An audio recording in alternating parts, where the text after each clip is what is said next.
Good night, good night, good night, everybody. Good night to all my peeps, them where I link up. Share up the channel for me in the meantime, no?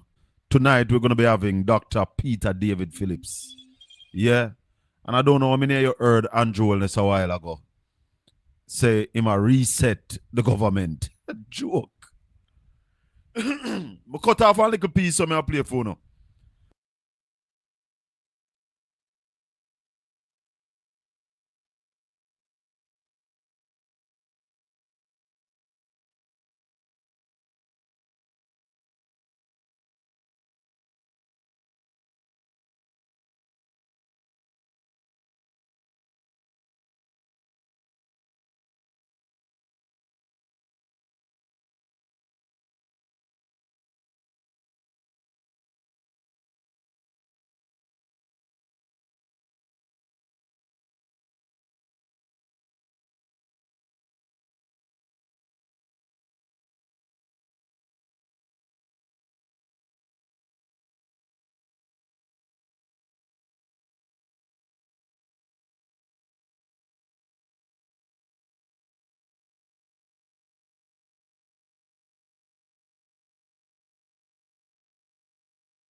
Yeah, man. Like up the share up the channel. Share up the channel to everybody in on the contact.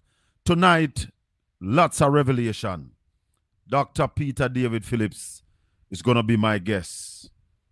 And we're gonna put rest to Holy for the lies.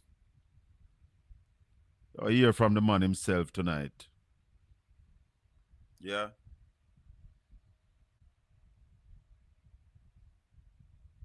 You're going to hear from the man himself tonight.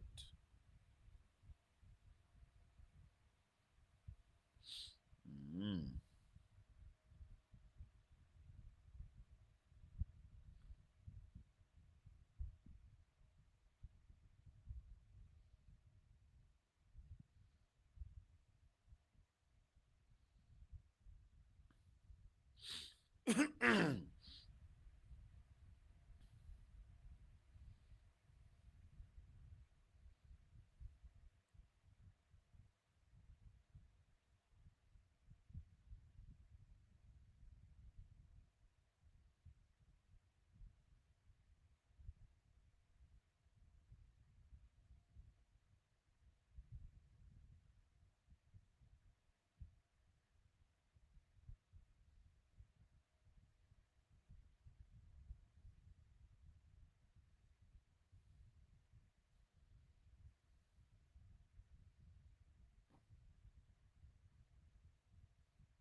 Yeah, man. I'm connect up this. I'm connect up this. Because there was a meeting in Port Antonio. You know. Hey, Auntie Lane, how you doing? Jeffrey, Christine, Dennis. Yeah, man. And share up the channel. Share it up. Send it to everybody in on the contact because this information that is going to be laid down tonight is information that the country needs. We need to know these things.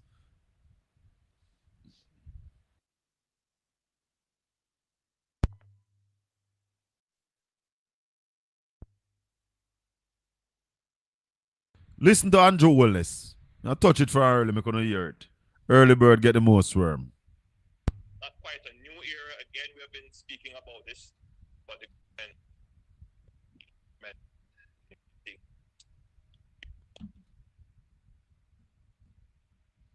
up and running.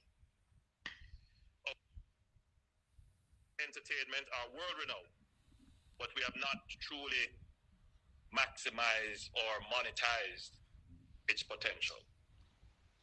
We will invest and monetize our cultural brand, ensuring that creators we have not truly and entertainment and to be instrumental in getting this new dimension of our tourism up and running. Our music, sports, and entertainment are world renowned, but we have not truly maximized or monetized its potential. We will invest and monetize our cultural brand, ensuring that Jamaica reaps the full benefit of our rich heritage and creative talent. We will support our artists, musicians, athletes, and creators to monetize our unique brand on the global stage, ensuring that Jamaicans receive tangible benefits from the export of our culture. A prime example of this is the launch of the Jamaica Screen Development Initiative. In January of this year, I was pleased to launch the groundbreaking $1 billion fund for film in Jamaica. That's the first time, and I believe probably the only time, that any government has made a dedicated capital expenditure to support the development of the creative industry. And this is specific for the film industry. A signal that we are serious about monetizing and creating a real economic industry out of our creative assets. In order to thrive in the 21st century global economy powered by digital technologies, Jamaica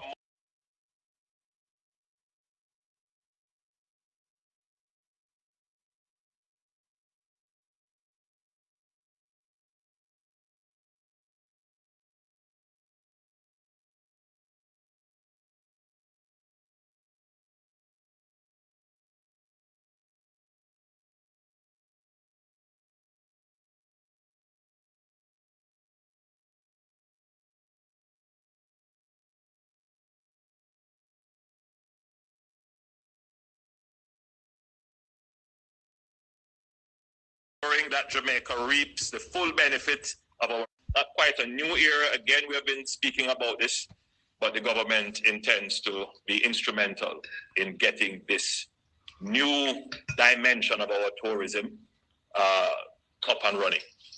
Our music, sports, and entertainment are world renowned, but we have not truly maximized or monetized its potential. We will invest and monetize our cultural brand, ensuring that Jamaica reaps the full benefit of our rich heritage and creative talent.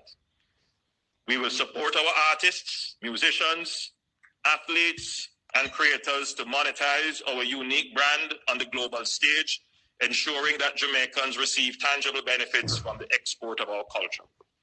A prime example of this is the launch of the Jamaica Screen Development Initiative. In January of this year, I was pleased to launch the groundbreaking $1 billion fund for film in Jamaica. That's the first time, and I believe probably the only time, that any government has made a dedicated capital expenditure to support the development of the creative industry. And this is specific for the film industry. A signal a signal that we are serious about monetizing and creating a real economic industry. See, it really doesn't make any difference. Creative assets. But it's only fair that I let you In know. order to thrive in the 21st century, the man you're in love global with, economy powered by digital he's mine. technologies, Jamaica must transition from being a So, you hear the Prime Minister? I want to play something. I wonder if you remember that speech. Comrades, Jamaica is short on production. We're not producing. How the US dollar is beating our dollar bad. Comrades, the creative industry that you call the orange economy, and PNP must take it up. Because if it is the orange economy, it's our economy. The creative industry is sports, entertainment, the visual and the performing arts, film. This industry is valued $3 trillion a year US. I don't know how much Jamaica making from it. The Minister of Entertainment and Sports in your last budget presentation said Jamaica made $2.2 billion from the creative industry. That's 0.004% of the $3 trillion. I am saying, comrade leader, that the People's National Party within our first term must aim to get 1% of that $3 trillion. 1% of $3 trillion US is $30 billion. It is $4.6 trillion. Jamaica will become a wealthy country under the next People's National Party. So young people,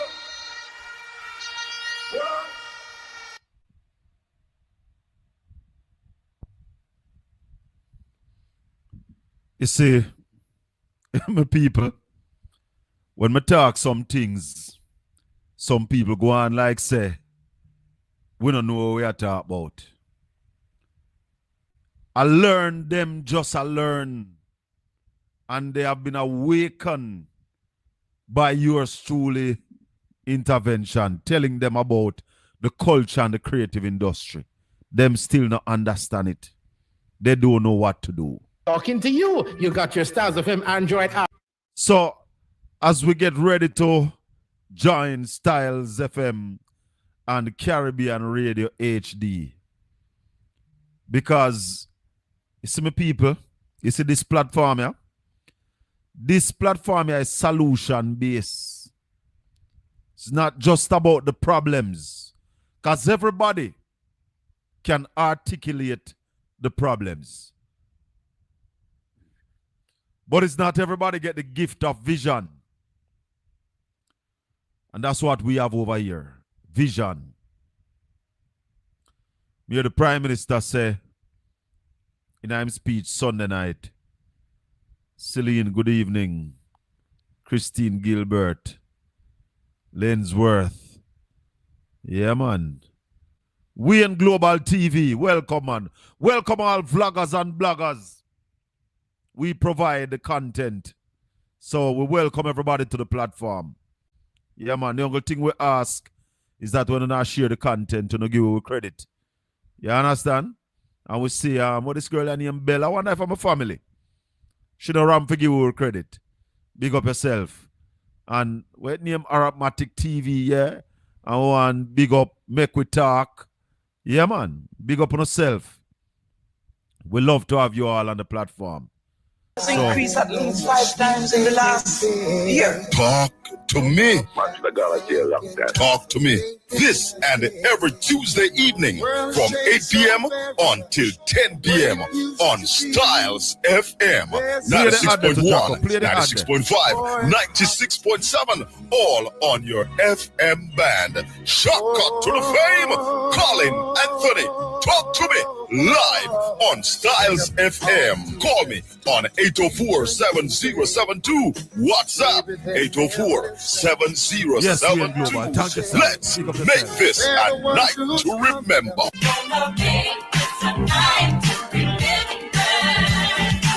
Jamaica It's the Colin Bell Show, live on Styles FM, Portland Spice TV, and Caribbean Radio. This Tuesday evening, 8 p.m. to 10 p.m. At 8:30 p.m., we'll be joined by the Gleaner Man of the Year for 2015. He served as Minister of Health, Minister of Transportation and Works, Minister of National Security, Minister of Finance, and the former President of the People's National Party, Dr. Peter David Phillips, will be my special guest. Come hear the revelations of the 2011 to 2016 on the Colin Bell Show. Call us at 804-7072. The Colin Bell Show.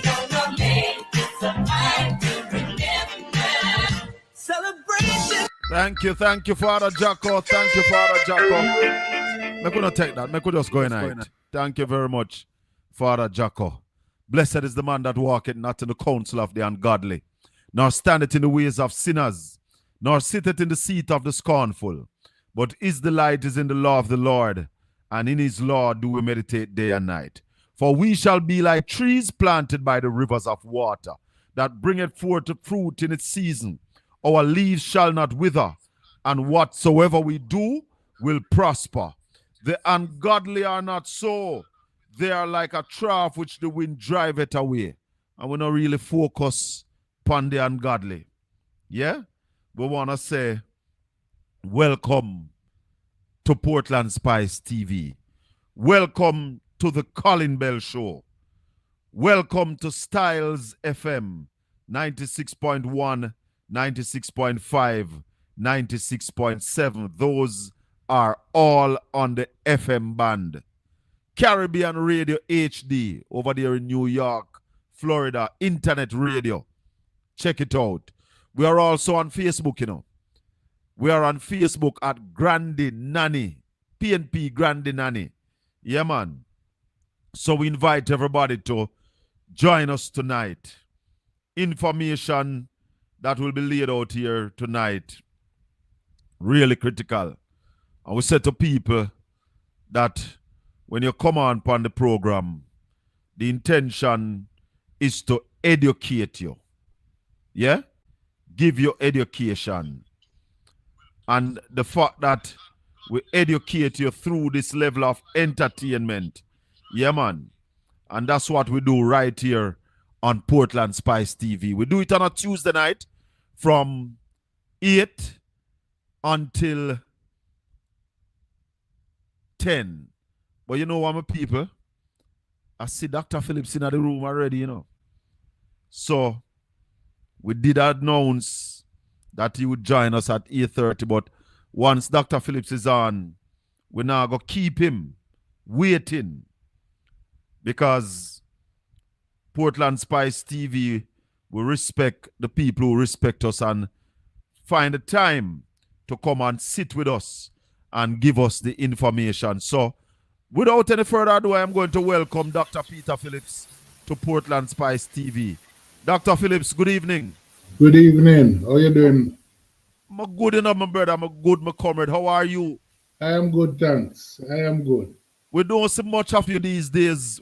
What have you been doing? Little backyard farming? Well, no, I'm doing some writing from time to time, some speaking at various little events, and, trying to do good work still. Of course. In various things. Really trying to focus on getting the country's economy growing and trying to write down some of my experiences in the political life of the country and in service to the people over, 30 odd years, and getting it published in some sort of way. So keeping myself active and staying alive. So we're expecting a book soon? Hoping so. That sounds like a good read. Because, 30 odd years in public service, Dr. Phillips. In my advertisement, you were the Gleaner Man of the Year for 2015. You have served as Minister of Health, Minister of Transport and Works, Minister of National Security, Minister of Finance, Leader of the Opposition, president of the People's National Party, and I'm sure there are other roles that you have held inside the People's National Party. So a lot of service to this country, and I want to thank you for your service, sir. Thank you very much, sir. Thank you very much. Dr. Phillips. Yes, man. Go ahead, you were saying something. No, I'm just saying that, I think that certainly for me, serving your country is the greatest calling that one could have. And it was a pleasure over all the years to be able to do my bit on behalf of the country. One of the disappointments that I've had over the years is to see now how so many people have tried to reduce political service in public life, and describe it as a negative thing. And I think that that is unfortunate because, quite frankly, we need our best people to feel called, to feel free to offer themselves to work on behalf of this nation and on behalf of the upliftment of the people of the country. And when people go out and want to describe people in political life in the most negative terms, it's really doing the country a disservice. Which is not to say that there have not been political figures which have not lived up to the highest standards. But in my experience, the vast majority of the people on both sides of the fence have really gone in trying to do their best on behalf of their communities and their people. Um, and, maybe we have allowed some bad apples along the way to spoil the reputation of the whole barrel. So you are of the opinion that most of the people who come into public service, into politics, really meant well? Yes. I think so too. Dr. Phillips, over the 30 years, any regrets? Well, I would have. I don't have any regrets. No, I don't carry regrets. I've always believed that regret is a wasted emotion. There are some things I would have liked to have had a chance to do, which I didn't get the chance to do. But then that is life, and there are things that I got the chance to do that I didn't anticipate that I would have got that chance. So I think I don't have regrets about the process. Overall, and this is one of the things that I'm going to try to spend some time, as much as the Almighty permits me, to really understand the reasons why, as a country, we have not managed to secure a greater quality of life for the country and for the people of the country, why we haven't done as well as some of our neighbors in the Caribbean, why we have not done as well as other countries that entered into sovereign statehood at the same time as we did. I think we need to understand these things. I certainly would like to understand it so that there is an opportunity to help guide the country to the extent that we can, even with just sharing what conclusions we come to, so that the next 60 odd years is better than the last 60 odd. Yes. We have countries that the famous example that people use is the Singapore example of them coming to Jamaica Yeah. to look at what was then the miracle of Jamaica's growth in the 1950s and 60s, when we were growing at 6% per annum and looking at that, and if you compare where they are now, To where we are. per capita income, and where we are, they have outstripped us by 10 times. Mhm. You know, we are still with a per capita income of about 7,000 US dollars per person, and they are looking at close to 80,000 US dollars per person. And we it's never good to compare yourself Mhm. because history is different, opportunities vary for different countries and different individuals, and it can become tiresome. But we certainly need to undertake some self-examination, you know, Still fall short. and that's an area where certainly when I was leaving university, having completed undergraduate studies in 1970, I anticipated that we would have been much further ahead as a country in Yes. solving some of the inherited problems coming out of colonial life and the kind of uh, oppressions of colonialism and the warped inheritances of plantation slavery and the like. You know, gains have been made, no doubt. Yes. But but but you We know, would have I am wanted more. one that likes to be complacent because we have made gains. I really want to know always why are we not at the top of the class? With the Why have talent we we have, not and done as well as others? yes. If you could put your finger on it, Dr. Phillips, what would you say was your best moment or the moment you feel the best about in your political life?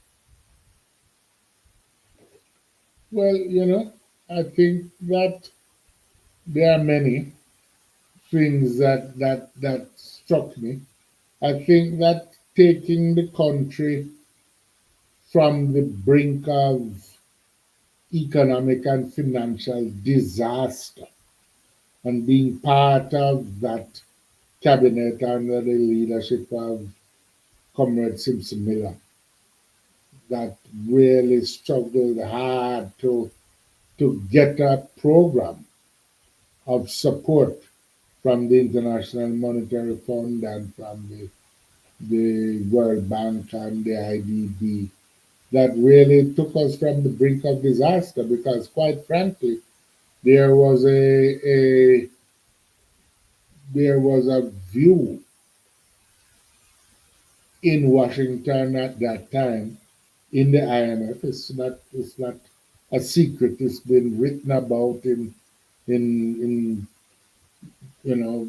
publications like the Financial Times and others that there were those who felt that they should make Jamaica crash Dr. because Phillips, mm, I am happy that you pointed out that as one of the moments that you really cherish. And that's where we want to get into. Tell us, Dr. Phillips, when you came into office after that Bruce Golding, Andrew Holness led administration, where did you find Jamaica economy? well, we were basically, to put it figuratively, on our face as a country. Uh, Flat on our face. on our face, there Talk to me. was a huge level of distrust in the international community, particularly in the IMF at the time, and the World Bank also, and the IDB, which felt that the Jamaican administration, the one that we succeeded, the JLP administration, Right. had basically not fulfilled the requirements of the IMF program that they had entered into in 2010, and not met their obligations either in relation to the debt exchange, the so-called JDX that they had entered into with the banks and the Jamaican bondholders locally, and that we were basically we had taken the money, a lot of which was front ended, meaning that they gave a lot of money at the start of the program, Yes. and that the government of Jamaica had not met its obligations.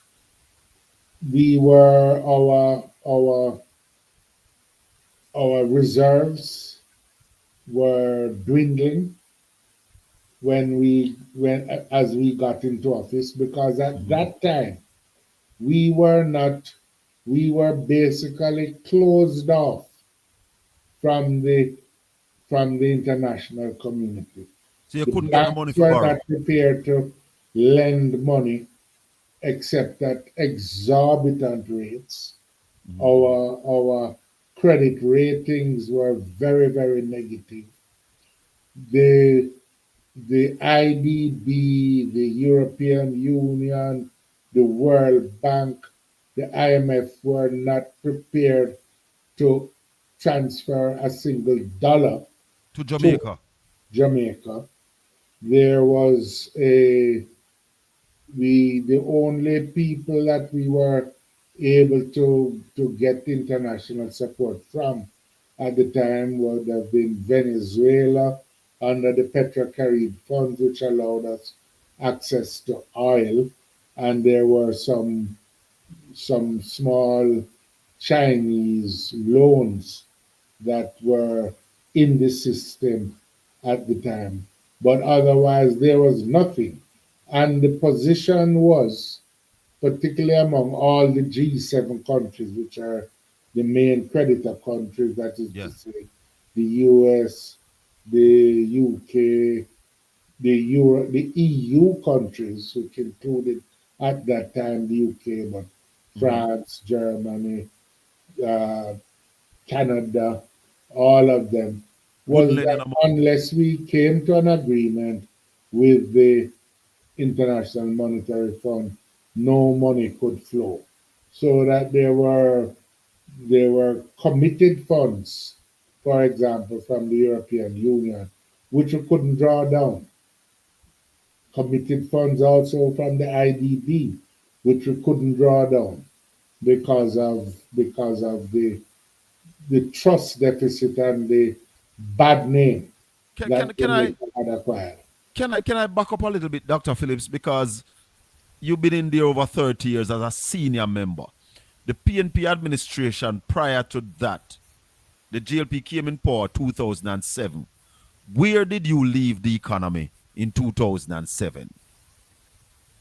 In 2007, the economy had been making steady improvement because of the having come out of the financial crisis of the late 90s. So debt to GDP was running at about little over 100% of Yeah. debt to GDP. We were and trending downwards. The economy was growing. Poverty levels were down. Somewhere about Um, 9%. yes, and we were basically making progress. Now, truthfully, there was a major global crisis in 2008, That and time the GLP was in power. the JLP was in power. Right.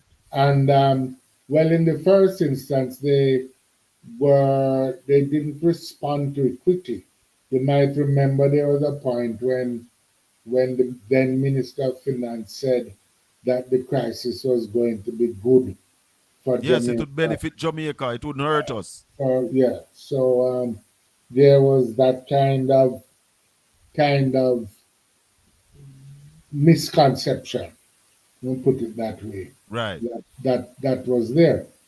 It that proved to be a foolhardy expectation, Mhm. and quickly the government was compelled, in effect, to go to the International Monetary Fund and secure some support, which they Right. did. But the problem was that they didn't meet the requirements. They never met the targets. There was one test that was successfully completed, and then there was no more on which the fund was prepared to pronounce that they had successfully completed Mhm. the test.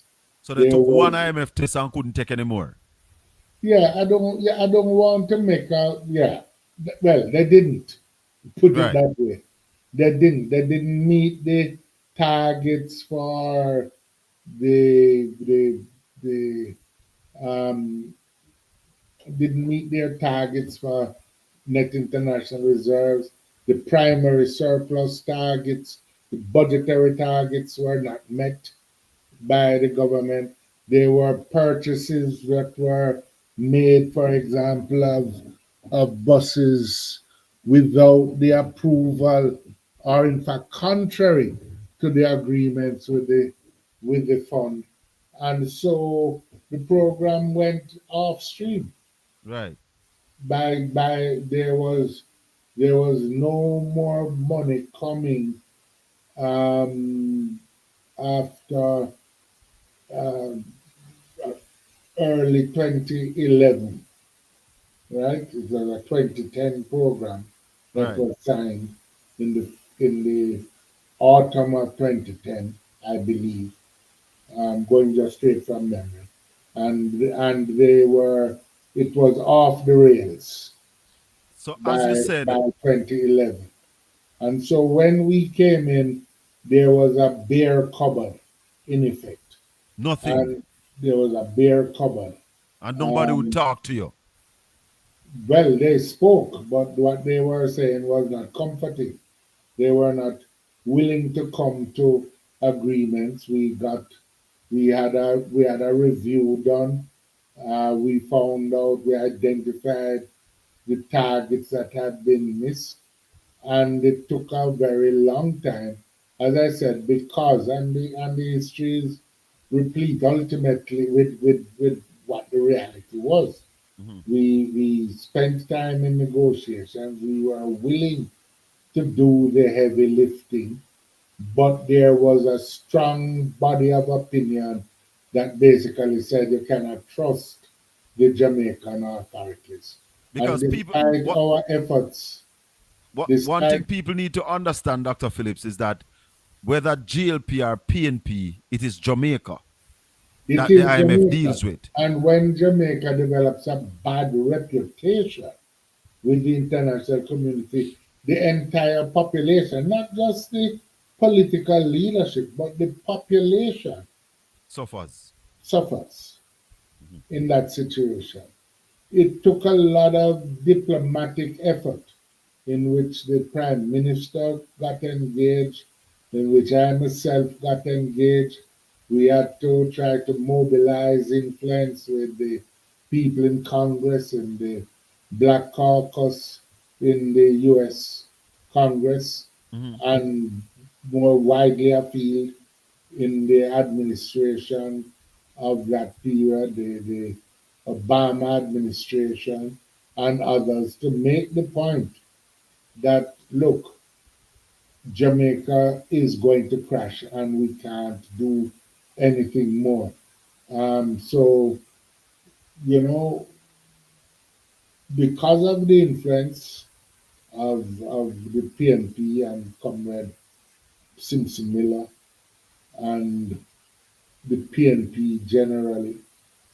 There was a visit from a delegation of the US Congress, led Okay. by Congresswoman Maxine Waters, Mm-hmm. who visited the IMF uh, on Christmas Eve in 2012, because we had been in discussions with people supportive of Jamaica to explain that we were prepared to do all the difficult tasks and Yeah, that we we did. would do it, Mm-hmm. because and that we were not the previous administration, and that any differences of view that we had with the IMF about the things that they were requiring were not because of an unwillingness to do difficult things, but because those things were impossible to do and would have a catastrophic impact on the Jamaican economy. So after, I think they were able to persuade the managing director of the fund, who at the time was Christine Lagarde, Mm-hmm. about the seriousness of purpose that we had, and that we proceeded then to get a program which was approved in May of 2013, and we proceeded with that program. And one of your question was what area of satisfaction. I was satisfied that we had met, by the time the government demitted office, we had met every single obligation that we had signed to under the program, and in effect had rescued Jamaica's reputation, Jamaica's name. It was a difficult program, but it's an important thing for us to understand as a Yes. country, because Dr. Phillips, just a minute. Styles FM, we're taking a break on Styles FM and on Caribbean Radio. We are continuing here on Portland Spice TV. So, Styles FM, when you come back from the break, you just join us.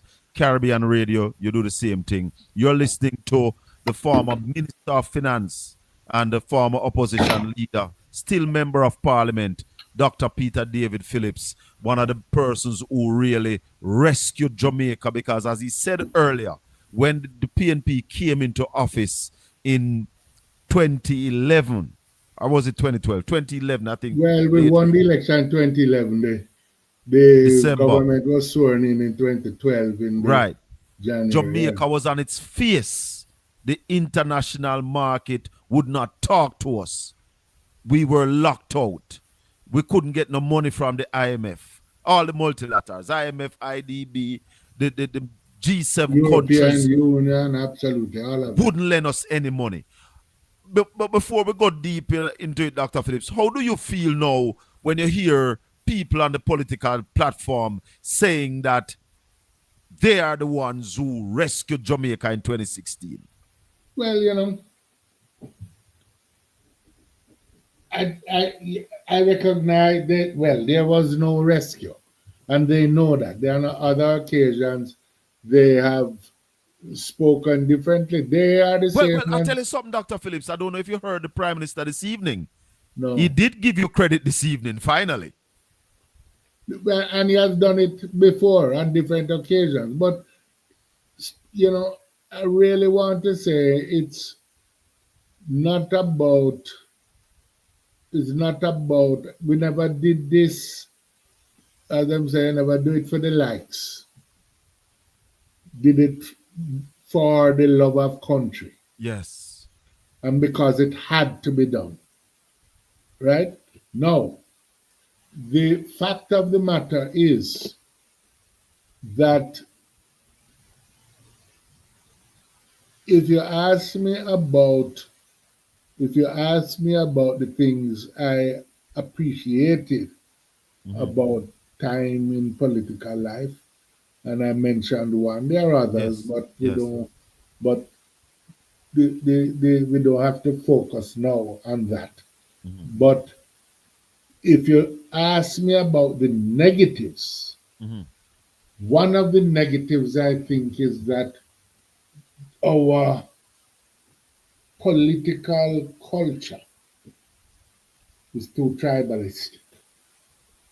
It has tended more to divide us as a people, to misrepresent the history of our struggles, and therefore to prevent us from understanding some of the real challenges that we will have to deal with as a people. Remember, there used to be a refrain that when we were, so to speak, meeting the targets that we had signed Jamaica to, there was a guy that said, there was the former Minister of Finance said that we are only passing the IMF test, but we're not passing the people's test, as I if to remember that. suggest that there was an alternative for a bankrupt country. And he was the one who didn't pass the IMF test that brought us on our face. And because one thing, just like when you become an adult, and as a young man growing up, you face it, I face it, our children face it, and everybody. There comes a point when well, look here, the first responsibility of adulthood is the ability to manage your own finances. If you can't manage your own finances, everybody takes step with you. Bank will come seize your house. Um, Companies will come and take away your TV from your neighbors, take away your bed out of your house Take away your because you're car. not managing your finances. Yes. As it is for the individual, so it is for a country. The first responsibility of independence ultimately is that you have to be able to manage your finances. It is true that there's a lot of injustice in the world. It is true for the individual and it is true for the country. The world is very unequal. Many of small countries get battered by the market. We have to struggle to change those global structures, those international structures, while at the same time we can't be irresponsible about how we manage our affairs, precisely because we are small and don't have a whole lot of power in the world community of nations. Just like the individual who said, boy, if I had access to better schooling, or that my parents I'm had going to get a some start. money or little things to could have given me a better start. Life would have different. That may be so, but it can't justify thieving people things. It can't justify borrowing and not repaying. Paying. It can't justify all those things. You have to try and see how you can manage to organize your business, become more enterprising, go study harder, get a better job, whatever it is, so that you can step up. It is the responsibility of governments to create this space so people can step up more easily Yes. in life, Let me by just creating let the me just conditions. welcome back those listeners on Styles FM and on Caribbean Radio HD over there in New York and Florida. Welcome back to the Colin Bell Show. We're talking to former Minister of Finance, Dr. Peter D. Phillips. And one of the reasons why we're talking to him this evening is really to set the record straight about 2012 to 2016, an era that the present administration don't speak about. They don't speak about 2007 to 2011 either, because those are the times when the GLP crashed the economy, the PNP rescued Jamaica. As Dr. Peter Phillips said, the country was flat on its face when they came in power. Dr. Phillips, you had to put a number of things into place so as to ensure that Jamaica never get to that place again. Tell us about some of those things that you put in place. Well, I think the first thing was to recover our reputation and to meet our obligations. And there was the programs included a lot of efforts at tax reform, and customs reform and things like that. But more importantly, and again in keeping with a long tradition within the PNP, we embarked upon what I call an exercise in the politics of participation. We set up what was called EPOC, Economic Program Oversight Committee. And we basically said to the other stakeholders, the bankers and the PSOJ, the trade unions and civil society, we because that we were prepared to open the books, to be absolutely transparent about the decisions that we were taking, and that they could appoint a chairman that would sit jointly with the chairman on the government side, which was the governor of the Bank of Jamaica, and that they were free to talk publicly and go and explain to the public if we were being irresponsible about any aspect of the program. And that EPOC model is a model that many other countries in the Caribbean and across the world have in fact embarked upon, and have helped us make our and has helped buy credibility for the government at that time. And I think that it is the real test of how we never get to that point again is going to be found really in the challenge that still remains, and I dare say one which was we were further ahead in managing when we demitted office in 20 2016, and that is the question of growth, economic growth, because quite frankly, we needed to have a Jamaica can only breathe easily as far as our economic future is concerned if we are going to get greater levels of economic growth.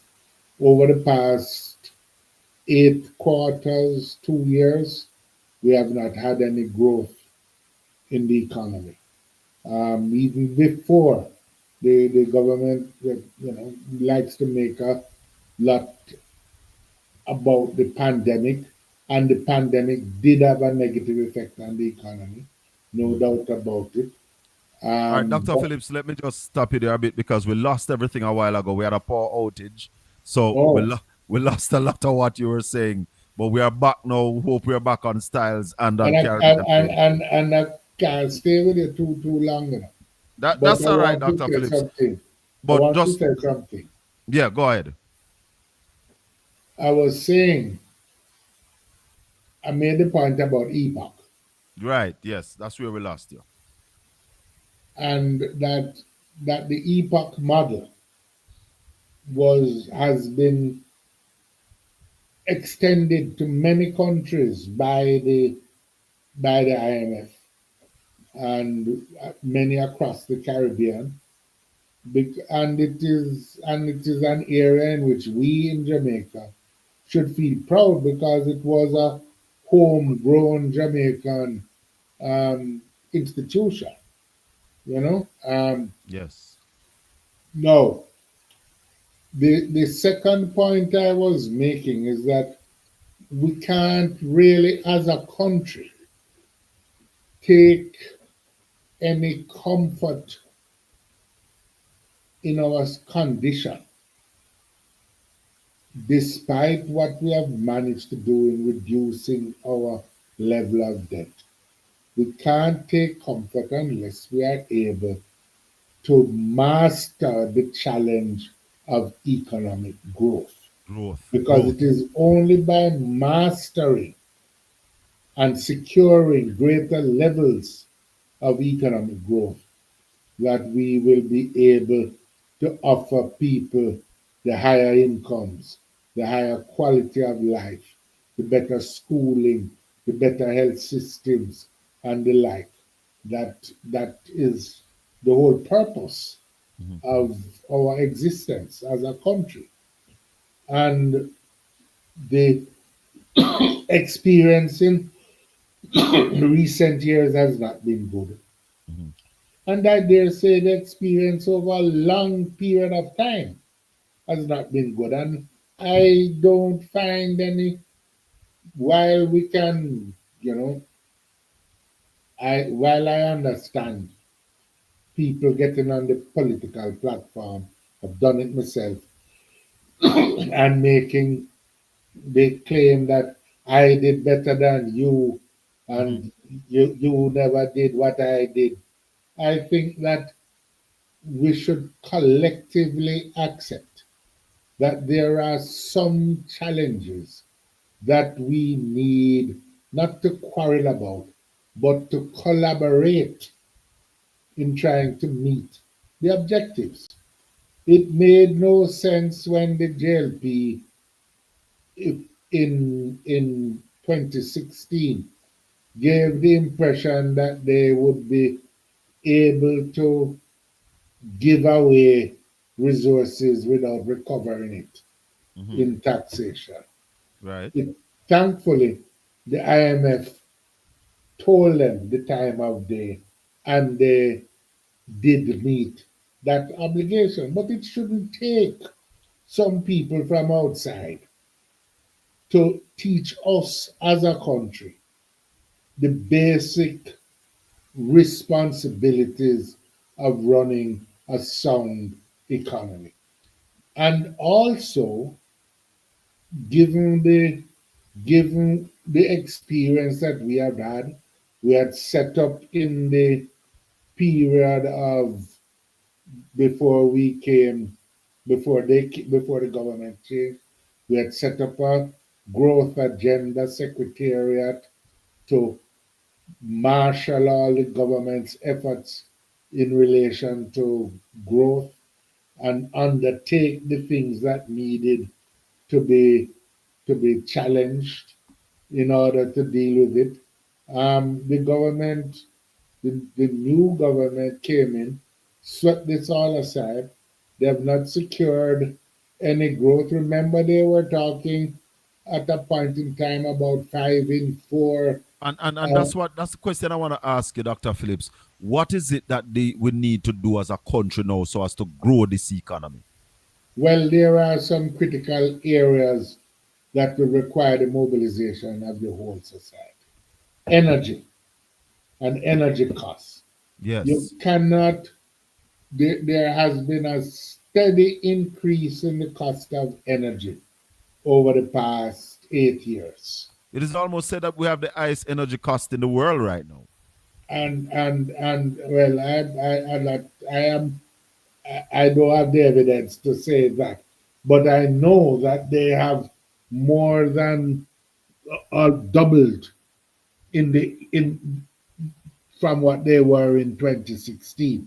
You Right. can't have a serious manufacturing sector that is going to be globally competitive in the circumstance where you have those kinds of costs. it is something around which you can, I believe, the problem can be solved because there are lots of renewable energy sources, wind and solar, that we can utilize. It's going to require some legislative changes as well, around the distribution system of energy, and we need to ensure that this is an area where we can collaborate and not spend 1,000 years, in in in in wasteful political one-upmanship before we come together and deal with that particular aspect of the problem. A second aspect of the problem that we will have to deal with is the whole question of government efficiency. Mm-hmm. This is a thing that we have been dealing with for a very long time, going all the way back. We have had administrative reform programs going back into the 1980s in the same Golding administration, Bruce Golding Yeah. administration. Peter Moses headed a committee that was to look at the question of administrative reform. But you still have the problem today where it takes too long to get building approvals. It takes too long to get your export permits if you are an agriculturalist. It takes too long to get procurement decisions. We even hear government ministers Begging complaining about the length of time that for it takes to procurement. secure procurement. These procurement rules are not things that are made like Moses' tablets that came down from heaven when he went up the mountain. It's These are remake things them. that we can change. Yes. Yes. We, the people of Jamaica, the governments of Jamaica, we need to do it rather than hand wringing and blaming it like it's something ordained in heaven. We have to tackle the question of the whole public sector reform. What was to have been a major public sector reform program became just a pay increase program that And was still not done yet by the completed. former Minister of Finance. And we don't really have a more significant thing. Now we have to also develop a clear-cut plan for some specific sectors that we think can be drivers. That's the direction in which the world is moving now. In the Yes. US and China, among other countries, Koreas, they have moved into making semiconductor chips and others because that's the future. We are not at that stage of development, but we can look at our sectors like agriculture, which is crying out Yes. for a clear-cut plan. Over the past 8 years, again, we have had a steady increase in the amount of food imports, and we are further away from feeding ourselves economically than we were in 2015 and 2016. You don't have a lot of time, Dr. Davis, and I Yeah, have four so questions. yeah. Four more questions that I want to ask you. Mm. You were you were a minister of health. Assess our health sector now, Dr. Davis. How do you grade our health sector now? Well, I think that again there is need for better management of the health sector. I think that we need to make some progress along the basic challenge that we have and we're going to have is that we need some form of national health insurance for because unless the hospitals are able to charge for the cost of the service that they deliver, they will deliver bad service. But we have to accept that there are people who cannot afford to pay. We have done this free health care, but we have called it free health care, but you can't get it because when you go to the hospital, there is no care. So it's going to require a national health insurance scheme of some sort. There have been studies done. When I was Minister of Health, we did a study building on a previous one that had been done as far back as Ken Ball. Again, we need to not play politics with these matters, but we need to come up with a national platform as to how we're going to tackle it. And in stages, it can be tackled all at once. But there are some things we don't need to play politics with. So, the next question. You were also Minister of Transportation. You brought you brought back sanity to Jamaica transportation system by bringing back the JUTC. Looking at the JUTC now, it's a shadow of what it used to be. What do you think we need to do to get it back to a stage where, because we see the traffic congestion in Kingston, Again, it's crazy. the problem with the JUTC has been twofold, as I can see it, as far as the corporate area is concerned. The first thing is that the government, because of putting politics first, has not been willing to recover the costs when they have had to. Huh? And it's the same thing that they did to the taxi operators.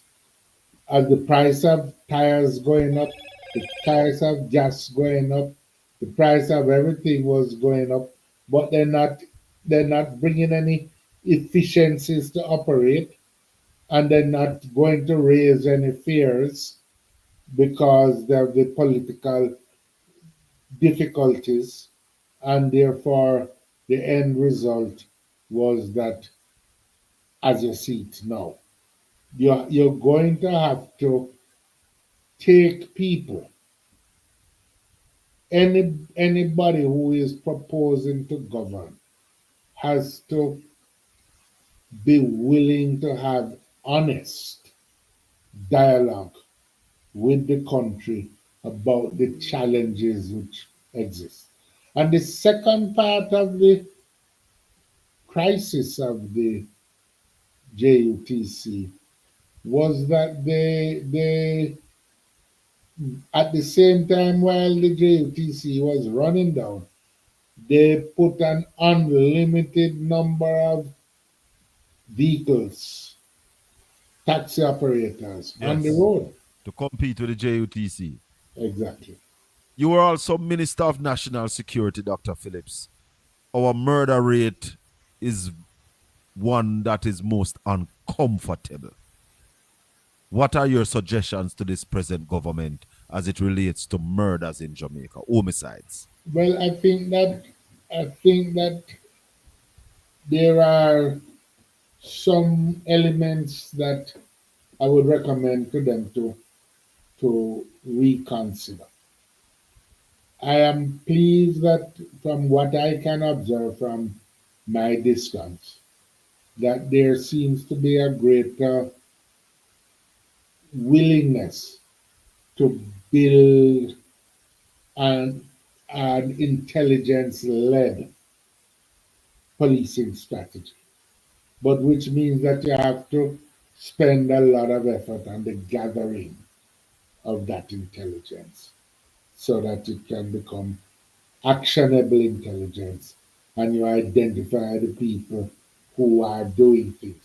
For example, there were a lot of gun imports taking place in the country. It's not 100,000 people importing guns. It's a smaller number. This is a task that for intelligence gathering, just to name one, and for skillful effort in that regard, that when you identify things you wait until you can catch the people involved rather than just capture the guns here and there. And you don't catch the perpetrator. I believe also that we have to recognize that it is essential to twin your hard policing effort with an effort to win hearts and minds in the communities. You have a lot of people who venture into a life of crime, really because they don't see the alternatives or because crime is pain. Mhm. Eh? And and that requires going in. They have done some work with the Zozos, etc. But I think that programs like the Peace Management Initiative and the Citizen Security and Justice Program and so are models that are worthwhile revisiting and pursuing as they do it, and that you have to be able to understand. And I think it is, but there needs to be much more outreach to the public Mhm. to explain. Again, this is probably a big area of difference. I believe that a public that is communicated with, that Yes. understands the nature of the challenges, is much more willing to deal with you Mhm. and to understand. A lot of time was wasted on this, again, what seems to me to be a kind of politically motivated pursuit of states of emergency. We have had a downward movement in more recent times in relation with some of the murder stats. Yes. Needs to go down further, but They say we are down 20% this year. it hasn't been the result of states of emergency. So No, a not lot at of all. time was wasted unnecessarily and Yes. without allowing the police to revisit bases. The final thing I'd say there is to strengthen and enhance reform efforts within the security forces and to and to and to ensure that you have a trustworthy in the sense that every citizen, they are, no matter their political persuasion, will trust to carry information to the security forces. You can't win that problem unless the people are confident in the security forces. Final question, Dr. Phillips. I just want to ask Styles and Caribbean Radio, not to take the break yet. Let me just ask Dr. Phillips the final question so Dr. Phillips can get to go. Then we take the break. Dr. Phillips, you have been in politics for over 30 years, public life. You have been ministers in several ministry. You have been opposition leader. You have been finance minister. We have never heard any hint of corruption. Is one man name they have never been able to call. Dr. Phillips, the Prime Minister of Jamaica, his statutory filing has not been certified for 2, maybe 3 consecutive years, and there are lots of issues. How do you assess the whole IC report, the position that our Prime Minister is in right now? I would just say this, that's a matter that I am going to leave for the Integrity Commission and the Prime Minister to deal with. There is a judgment. The matter has been taken to court. There is a judgment to come forward. I think it needs to, his specific matter needs to rest there. But I am fortunate. This year marks the 100th anniversary of the birth of Michael Manley. Joshua Manley, yes. And I was fortunate in my political infancy, so to speak, to have worked with Comrade Manley. And in his office, that was my first assignment as minister in his office. Working with him, I became general secretary under his stewardship. And I learned one important lesson is that if the people don't have trust in your integrity, then you are going to be unable to secure their confidence, particularly when there are difficult decisions that you will have to confront and they will have to confront with you. So integrity should be the outcome of a kind of moral commitment that you have. But beyond that, it is also an essential part of your capacity to govern. It's an essential part of governance. And any political leader that doesn't understand that is committing political suicide. Dr. Phillips, it has been a pleasure talking to you this evening. I want to say thanks for making the time. If there's anything you want to add, anything you want to say to the listeners and the viewers. It's been a pleasure. I hope I've been able to enlighten even one person. But I am sure you have. Thank you very much. Thank you, Dr. Phillips. It's a pleasure. Thanks for your service and all the best. All right. Thank you. God Blessings. Bless. Dr. Peter David Phillips, Styles FM. We take the break. Caribbean Radio. We take a break. Jacko, you there? Well, it look like Styles not ready to take the break yet. So. This is Styles FM.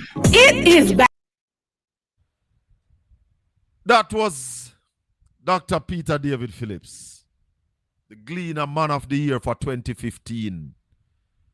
Served as Minister of Health, Minister of National Security, Minister of Transportation and Works, Minister of Finance. And I dare say that every minister, every ministry that this man has gone to, he has performed admirably. So I just want to say to the people in the chat room, make we not pay no mind to bad rubbish. Yeah? Because if you realize 99% of the people in the chat room are very, very, very intelligent people, paying attention, listening to Dr. Phillips, understanding where we are as a country, but then you have 1% Abuto who comes into the chat room and try their best to divert what we are doing. When we come back, we're going... Yeah, man, when Styles come back on Caribbean Radio from the break, we are going to be opening the phone lines, taking your calls, and we're going to chat about anything you want to chat about. Anything you want to chat about. Want to remind you that the program on Styles is a paid program. We pay for the program on Styles FM. Yeah, man. And of course, if you want to sponsor the program, you can touch base with us by assisting us in paying for the program. Yeah, man? Mm-hmm. All right. Oh. So Styles still up on them break. But us are going chuckle till Styles family return. Yeah, man. So we saw the PNP conference last week Sunday and the GLP conference this week Sunday. And the man, they make a big announcement. What a big announcement. Yes, Rasta. Your complaint, find a cause, and make the correct. Can I tell you? Can I tell you? God is good, though. And we have to give him thanks. Yeah, man. And we just want to remind you that if you're coming to Portland and you're looking for somewhere to stay, Seabell Resort is the place. Yeah, man. If you're coming to Portland Welcome back to Styles FM. Welcome back, Caribbean Radio. You're listening to the Colin Bell Show live on Portland Spice TV and on Caribbean Radio HD. Styles FM 96.1, 96.5, 96.7, St. Thomas, Portland, St. Mary, St. Anne, Kingston and St. Andrew, parts of St. Catherine. We want to welcome you tonight. It's a pleasure having you. We're opening the phone line 804-7072 or 453-1444. Yeah, man, you can call me on the 804. You can call me straight or you can call me on WhatsApp if you so desire. Dr. Peter Phillips laid it down. The man said when the PNP take power in 2012, Jamaica was flat on its face. Crash by Audley Shaw, Bruce Golding and Andrew Wellness. Crash the Jamaican economy. Mash it up. Didn't live up to their agreement that they made with the IMF. They only took one test and couldn't take no more. Put that in your pipe, Derek, and smoke it. You're talking about FinSac. FinSac was what bailed out a lot of people in Jamaica when some of a friend them crashed the banks. Some are present member of parliament borrow money and not pay it back. Former prime minister borrow money and not pay it back, but him forgot. The question is, the present prime minister, where were you when FinSac did a go on? Where were you when the banks crashed in Jamaica? So that's why them thief for Usain Bolt money, and there is no intention to pay back Usain Bolt. Now come chat to me. Come out of the chat room and take up on the phone and call me. Make we hear no spew rubbish and garbage. Forward up and come talk to me. Because this program is a solution program. Let me go back to the Prime Minister. The Prime Minister listened to Shaka Fame. The Prime Minister of Jamaica listen to this program. I remember, was it the first night we were back on Styles? I told the Prime Minister, call the state of emergency tomorrow morning. And the Prime Minister called the state of emergency. So the Prime Minister listens right here. I'm going to play something else, Fitzroy. And listen to the Prime Minister. Right, a new era. Again, we have been speaking about this, but the government intends to be instrumental in getting this new dimension of our tourism up and running. Our music, sports, and entertainment are world-renowned, but we have not truly maximized or monetized its potential. Who talk about that? We will invest and monetize our cultural brand, ensuring that Jamaica reaps the full benefit of our rich heritage and creative talent.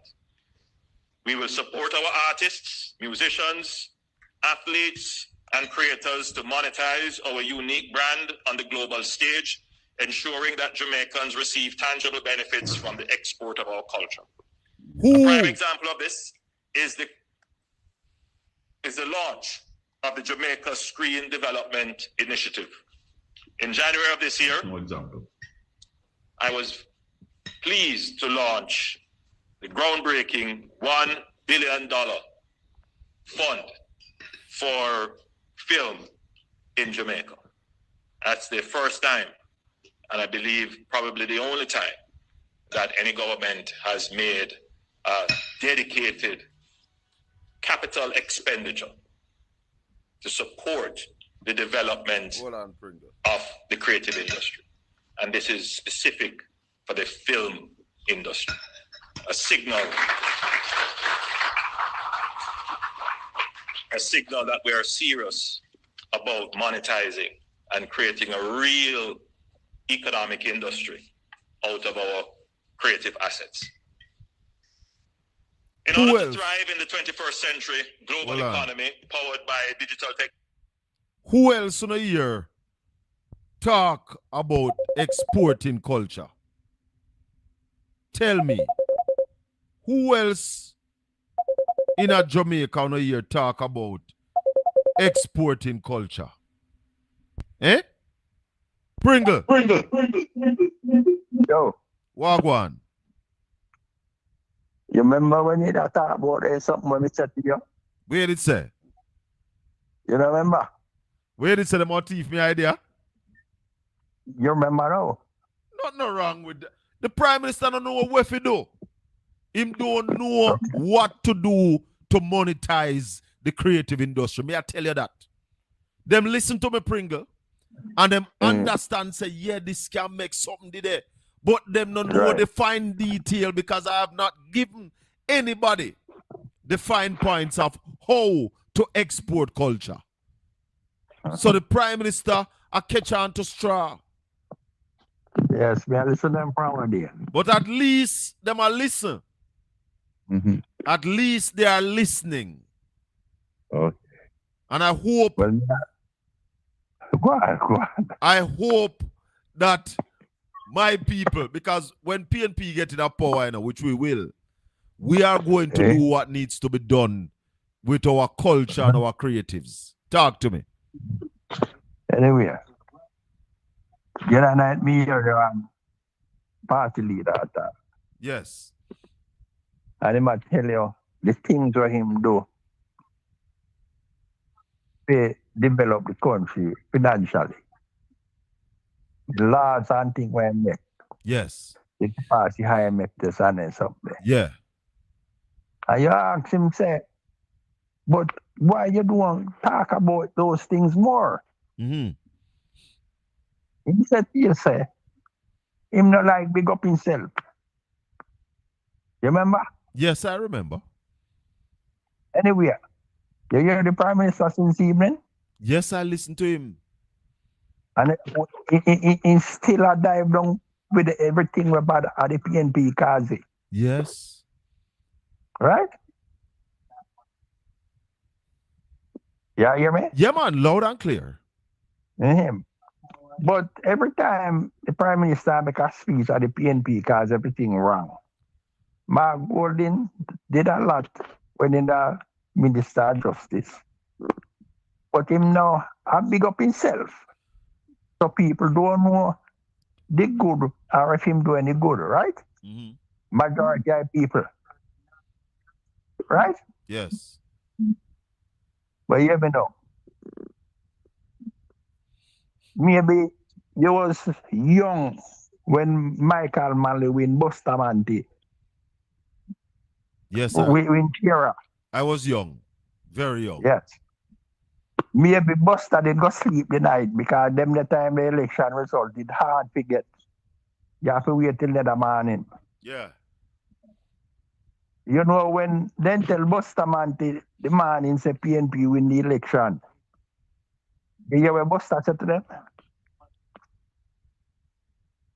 You don't know? No, tell me.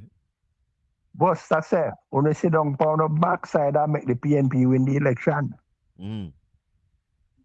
So Mark Golden can sit down on the backside and make the people of the country know the good things what him do. But listen, and what decide to do. Listen, Pringle. I understand when Mark Golden said him say him not like big up himself that way there. But so the people are going to know. But hold on. But Here the people are going to know. The PNP have a machinery. The PNP communication arm must put it out there. But let me also say to you that what we did that Saturday morning was a part of putting Mark Golden out there.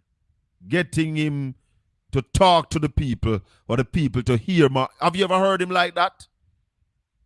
No, I never hear him like that. That's why I asked him why he never talk all those things. Right. More. So and he said like big up himself. Right. So that is an effort to get him to speak about himself a little more. You know, so we're gonna do more of that. You'll see him on other platform with that kind of interview, so he can speak about the things that he has done, his achievement, you know. But if you listen what him saying about do to build the economy, If you listen Andrew Holness this evening, Andrew Holness was repeating a lot of what Mark Walden said on this program. When we hear one woman criticize, it don't make no sense. Listen back Andrew Holness this evening. He spoke about early childhood education. He spoke about the children who can't read and write. The same thing that Mark Walden tell us we need to fix. Me the same, I hear him. I listened for a long time trying to understand what he was trying to say, but him never had a deal with it at all. Anyway, PNP now run good politics. we are playing. Run good politics. We're playing too honest. Aye. I hear you, my boss. Then we go walk up one church. I hear you. I hear you. Every time passing. If I say they want to run the politics and depend on the poll where they might get and not go out on the street, well, I can tell you that nobody not up on the street more than Mark Golden. Mark Golden in the street like the white line. Listen to me now. Every time from the other day we hear Prime Minister, I say, him, as long as him a Prime Minister, the PNP will never get back power. Well, I don't know him. No must, I must see him alone or voting. I must have some control over the country.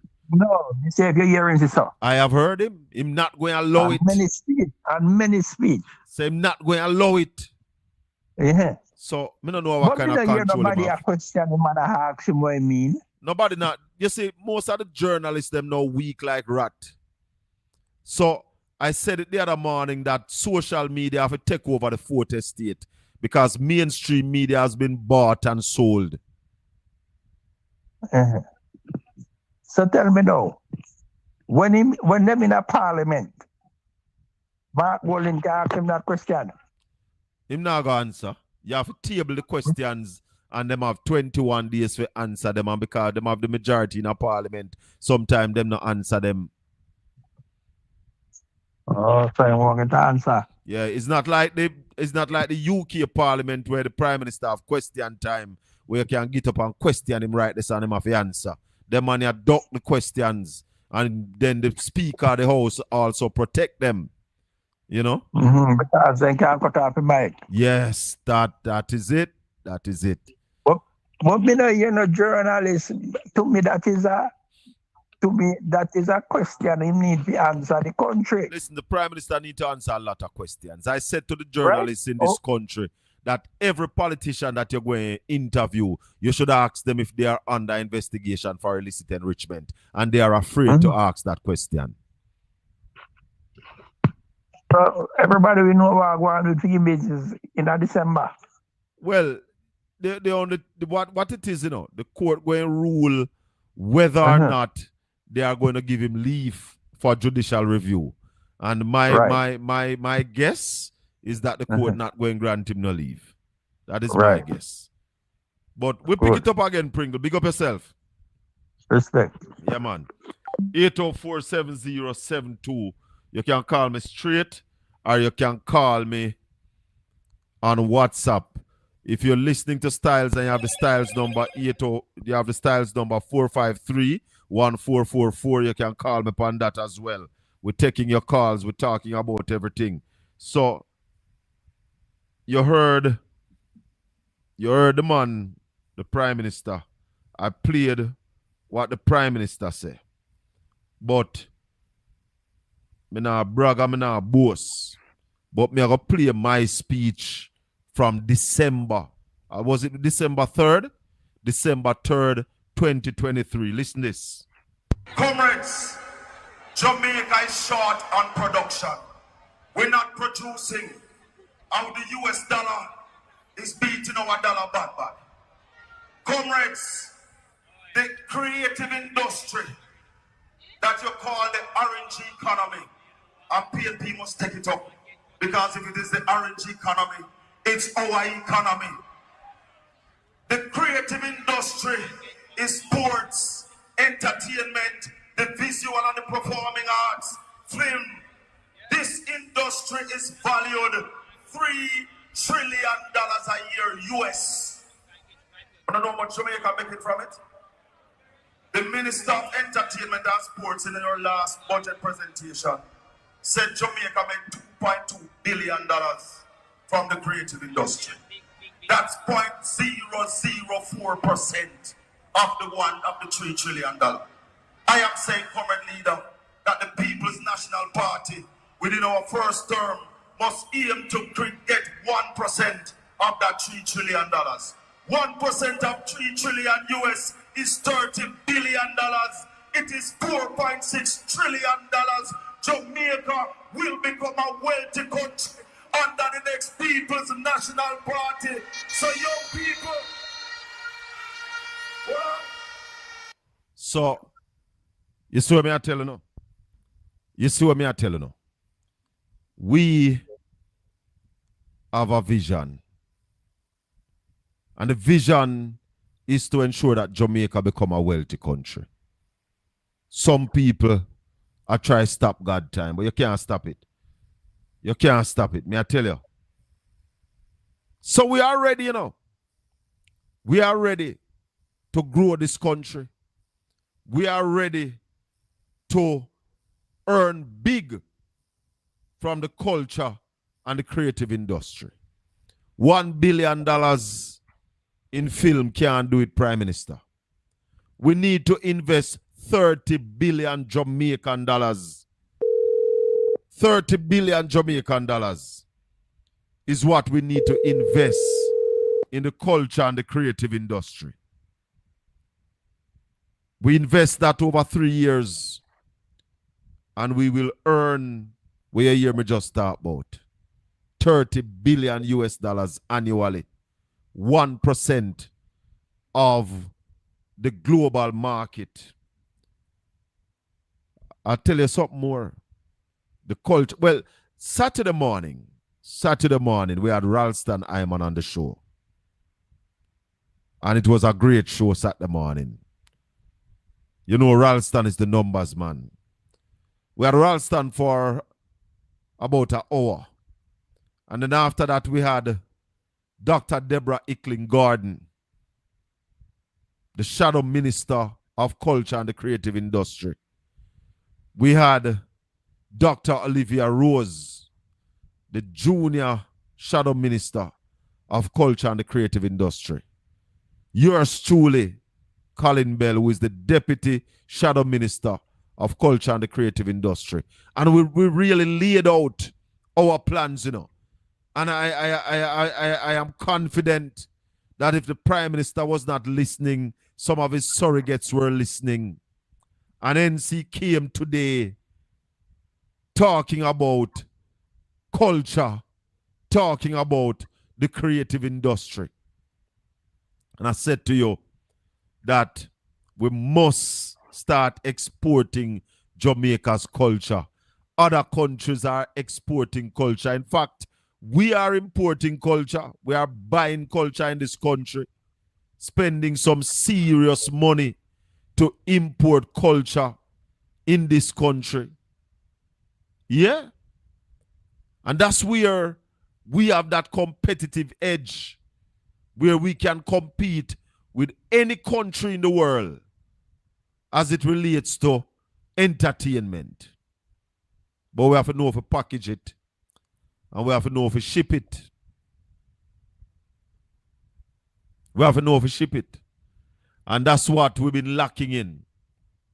And that's why I'm confident that a Mark Golding-led administration will be receptive, will understand how we're going to export the culture so as to bring serious economic return. Because the borrowing not going to work. The borrowing not going to work. No worry about the little seat where I couldn't win. Go read Matthew 6. And Matthew 6 in the Bible will tell you why we never win the seat. You understand? You have some people who prefer people who don't have no vision, you know, than people who have vision. When you're too articulate sometimes, you have some people not like you. People grudge you for many different things, you know. And then sometimes the devil come against you. But when you read Matthew 6, you will understand. And I understand. And that's why we can stand up and still feel good about ourselves and know that we are worth much more than where you are trying to make it look like Elva. You don't understand yourself. That's why you have an MP who say Port Antonio Hospital have the only incubator, the only baby incubator in this side of the world. I never hear that in all my life. Port Antonio Hospital have the only baby incubator in this side of the world. What can go so? And Port Antonio Hospital have a whole heap of incubator, you know? Big up head boy them say. Yeah, man. The number 804-7072 or 453-1444. You can call me upon them number there. You can call me upon the 804 number at WhatsApp, you know. If you don't have the credit and you want to use data, you can call me upon WhatsApp on 804-7072. You see me, people, Jamaica is in a problem. And that's why the Prime Minister saw it prudent this evening to come and say my reset now. Him said now that we have been maintaining fiscal discipline, we need to grow the economy. That's what he said this evening. He said we're growing by less than 1%. And when Ralston and myself tell some people that them vex, we need to grow the economy so that our people can have a better way of life. And I said Saturday morning that this government needs a beating. You squander $11 billion, $11.4 billion. Give it away to go buy foreign food when you could have invest that in agriculture. You could have invest that in the culture and the creative industry so that Jamaica could have benefit from it. Welcome to the Colin Bell Show. Talk to me. Yeah, good night, good night. What go on, sir? Yeah, no, big up yourself, a unique boss I talk to you. Talk to me, brother. What you say? Hey, listen now. The people of Jamaica need to know this. The Montego Perimeter Road started under Mama P. And it's a good thing she signed off the agreement with the Chinese authorities to bring in these contractors to come and construct the roads. Because many people feel say the Jamaican Labour Party is getting too carried away. They don't understand who's the real mastermind. Talk to me. So I'll say it's this. When it comes to election time, we better think hard and long before the mark on the X. Because guess what? It's the ideal between Mama P, PJ, and all other people in the PNP who want it better for Jamaican people. You understand? It's all not right. a joking matter. All right, my brother. Enough respect. Yeah, man. Bless up. I'm going to send it. I link on YouTube. I can highlight some stuff. All right. I do some drone shots. Yes, I. So you can see the infrastructure bill. All right. Bless up. I can highlight the near show. All right, sir. Respect. We are up on the break. 9:30. Final break. Take the break and we'll come back. Take your break, Father Jacko.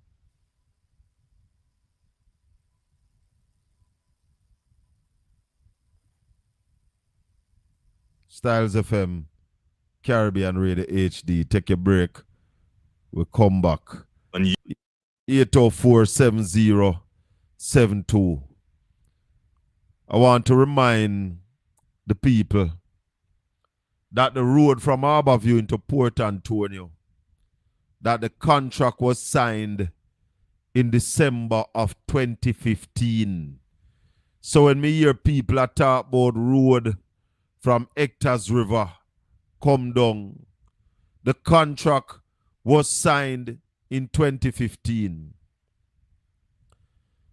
Because let me tell you something, you see, unlike some people who say them no listen GLP conference because them are PNP, and some people no listen PNP conference because them are GLP, me listen both sides. Sit down in front of my TV and listen to the GLP conference and hear the rubbish. And I want to remind the people of Norwichites that you were sabotaged by the Jamaica Labour Party. Everything was in place for you to get water and just remove a pipe from under the wall. Them never move it till Dr. Bloomfield died. They sabotaged the people of Norwichites for political gain. And then me hear the lady talk about the biggest community. Pipe was there, but a drip of water never come out of the pipe. Because sabotage the MP. We know it. We know it. Hold it down. And within days, fix it. And I said to my family, we're up on the side there. Me hear you talk about the bridge out of Prospect. The bridge out of Prospect. We were waiting on the Bailey Bridge that was moved to put there. That bridge was somewhere else. That bridge was at Port Morant, brother. So the bridge with a wait pan. So as soon as the bridge at Port Morant finished, then pick up the bridge car down here, so. Had nothing to do with the present member of parliament. Remember some there, you know. And we are fact check, you know. We know the thing them. We know the things. So, I years, may I tell them say school bus for there. Me hear them say them a carry two school bus come. Make we see them. When we see them. And I hope it's not like the bus one that carry for COVID. Where as soon as people find out so not charge and take away back the bus. We know no. We know no.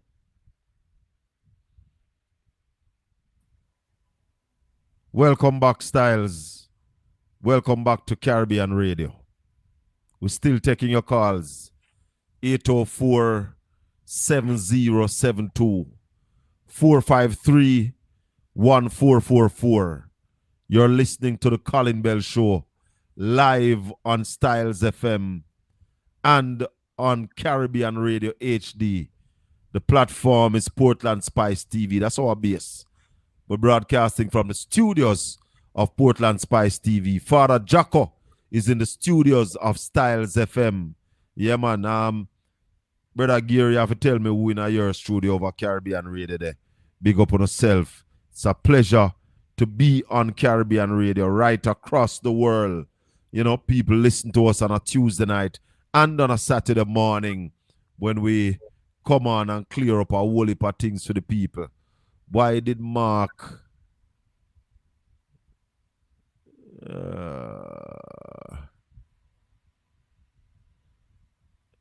Let me tell you something, man. I tell you no whole heap of time. I don't know if you just join the platform. I have explained all the reasons already why I step aside and allow somebody else to run. So I'm not getting at that no more. That is water under the bridge. I am still a member of the People's National Party, still a part of the team in East Portland, and that's why we say a vision can never die. So all the vision that we have articulated for East Portland still stands. They are still in place once we get a PNP victory. All the plans that we have laid out are still relevant and will still have an opportunity to be implemented under PNP government. So don't worry on yourself. Everything's still good. Me tell you up on the stage Sunday night, me say me good. People them say them good. 804-7072. Welcome to the Colin Bell Show. Good night, Mr. Bell. Bless up, man. Talk up in the mic. Yeah, man. Oh, that device mic a problem. Yeah, but I was just Hold on, wondering. don't hang up. Hold the line. 804-7072. Good night. Yes, good night. Hold the line. We're coming back to you. Yes, my brother. Go ahead. Yeah, man. I was wondering with the bus thing what they're proposing. Yeah. I hear she mentioned 2 buses. Yes. Where that bus going to service? My understanding is that one going to run from Anata Bay and one going to run from Hector's River. Good idea. Okay. So those 2 buses would suffice? Those 2 buses not going to be able to carry everybody, but it would be a good start, a good addition for the children who need it. Okay, nice. So well, I just who them do what them say, I do. Well, as me say, when me see it, because it's a good idea, it's something I have been calling for, and it's something that me know say under PNP administration, because we had it before, you know. When PNP was in power, we had 2 of them big tata. One used to come from east and one come from west, and them cross each other. So it can work. Okay, so it's just basically the idea was there already, because jump at it now. Yes, man, it's something that we have already, man. And when you hear them talk about incubator, whole heap of incubator used to that Port Antonio Hospital. I'm sure more than one up there right now. No, but that incubator thing, a good thing I mentioned that. Because when I heard you say that, I was saying to myself, she's going to be learning about the incubator as if they are the ones bringing the incubator. No, but I'm sure I heard this is somebody is the one that sponsoring it. yeah, man, she says her family donated. But what shocked me is when she said Port Antonio Hospital have the only baby incubator in this side of the world. Me nearly drop off of my chair. Oh my. Well, I saw them going on and spread false narrative and false news, you know. Can't trust them, brother. So as I say, you have to fact check them all the way. Yes, man. And I don't understand the so-called media, because I don't see that them doing investigative journalism nowadays. That's why social media take over. Yes, and when you put out these wrong things, the media supposed to come back and say, no, you need to retract that, because I know so that go. Investigation shows that you were wrong. Yes, Rasta. Hey, boy. All right, my brother. Big up yourself. Thank God for you guys, you know. Keep Bless up the good work. Yeah, man. Thanks for the call. Bless you. 804-7072. Welcome to the Colin Bell Show. Yes. Hello? Good night. Yeah, man. Yeah, man. Tell me something, say. You think you was some Hold on there. Ease with the phone a little bit from your mouth because we not hear you clear. Go on now. You hear me now? Yes. Yeah, me I want to do some step in a Mark Golden area clearance in. Yeah. And I was saying that Mark Golden gets at the ice speed partially in Jamaica. Yeah. Right? And whenever you use some of that money and fix the step them for the people in a film era, why he needs to wait on government to come fix it? Him say I use part of the money and donate, which we have no proof say because we just no paperwork to say he must when say I do, we just no paperwork to say he must do it. So therefore we don't believe him and we don't trust him that way there. But he may use for the money where he might get from the ISP culture in Jamaica and fix the people them step. Zin? Yeah, we have to say about this. So let me ask you something. Mark Golden didn't know say step down or tear down. If you didn't know, you know what he knows? You know what he knows? Wherever I said from 4 years ago. You know what he knows? If From 4 years ago, he made representation that the maintenance need to be done on the buildings. But Mark Gold is a rich man. When they use the multi pocket and fix the people themselves. Then Andrew Wellness not rich too. You know, could have fixed them too? Mark Gold in constituent matter about. Andrew Wellness country. I'm my prime minister. What? A country? Me think a PNP country. Oh, you think a PNP? You think a PNP country? Yeah, we think a PNP country. I want the prime minister. We think a PNP country. A PNP country again. I will talk about PNPism. Hold on. I will say more than him not going to allow the PNP to win back. I will say so. We not going to allow the PNP to win back. We the people. Oh. Not him. We the people. So go fix the people. So go fix the people and step. Come you on, have the man. power. All right. We are going to say. When I start Buckingham, you know so some party thing over the weekend with the labor party them, right? Yeah. I'm saying them label I start as a fish. You can't tell me if nothing goes so. He never put question to you yet? No, but we see on social media so anybody where you say put it out, ask them if he never put question to them. He never put no question to me, so I don't know. But me upon Sir P too. Me upon Sir P say him a fish. So ask Sir P if he ever put question to him. Don't ask me. No man can put question to me. So me can't know. The PNP, why PNP flipper has too much gay? Why? You did hear one man, hold on. Did you hear the interview with Dr. Nigel Clark and a man? And the man tell Dr. Hold on, man. Hold on, man. What did the man? A nonsense now. That's what we're saying. A nonsense. Did you hear the interview with the pastor man and Dr. Nigel Clark? Your friend. Did you hear the interview with the pastor and Dr. Nigel? So you are gonna tell me say a nonsense me attack? No, but you are willing. You are willing to cut. Did you hear the interview? I heard the interview. It was an interview. And Dr. Nigel Clark was on the interview with a pastor. Yeah? You are coming here and I'm going to tell me, say, Sir P accused. You never hear Sir P eyes at attack. Me hear Dr. Nigel Clark and the pastor man attack. Right. And the pastor man tell Dr. Clark, say, him got the interview, him got the party up at the radio man yard, and Dr. Clark was at the party. You never hear that? All right, fine. There was a man sometime some years ago, right? Listen to me. PNP man. Hold on, listen. Oi. Hold on. Listen to me. This is radio.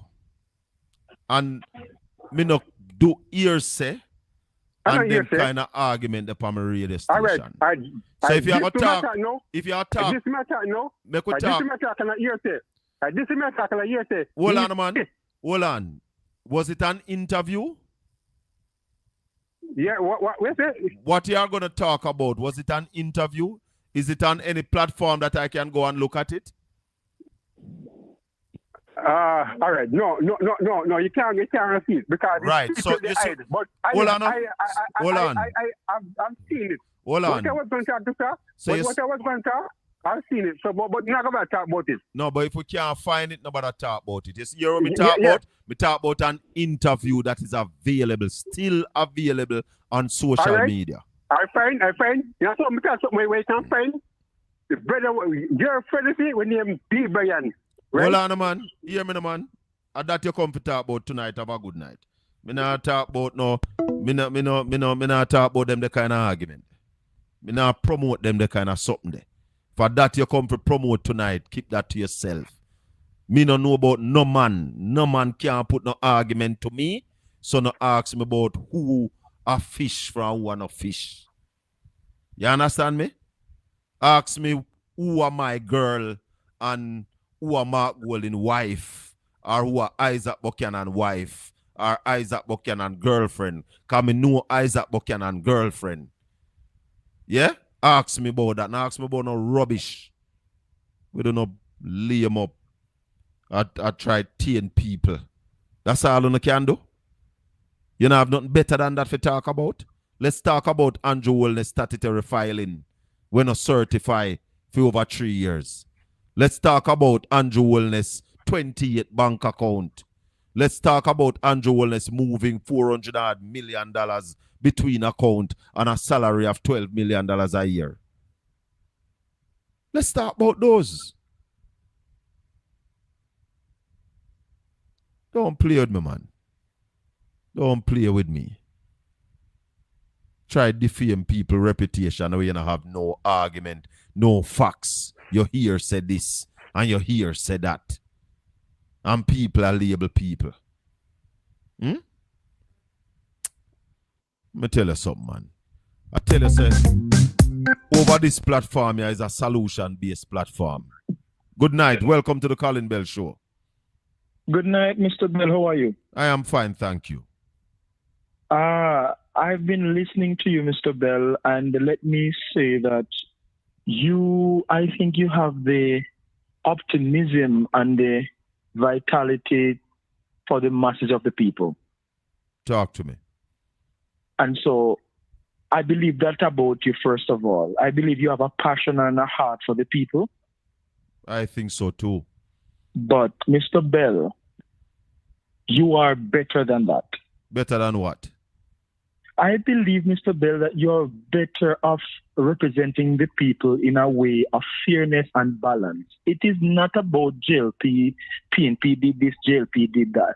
But the tide that is going on and the political fire that is blazing now in Jamaica, I believe if you should distinguish between, for the last 20 years up to now, 2024, the PNP then is not the PNP now.